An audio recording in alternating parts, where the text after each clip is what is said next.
Hey guys, in this video, I will show you how to link your Spotify to Instagram.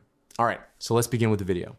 This is useful if you want to let others see what music you're currently listening to on Spotify. To get started, open the Instagram app and go to your profile page.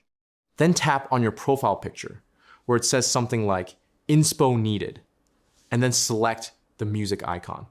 From there, you'll see an option to link Spotify. Tap on it and make sure that the Spotify app is already installed on your device, and confirm by tapping agree. Once your accounts are successfully connected, tap on the option to share from Spotify. This will allow your currently playing music to be shared.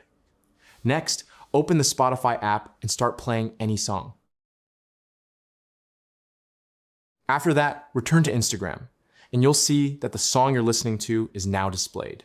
Finally, tap on share, and your Spotify activity will be shared on Instagram. And that's it. So that's basically how you can link your Spotify to Instagram. So that's all for this video. See you in the next one. Thanks.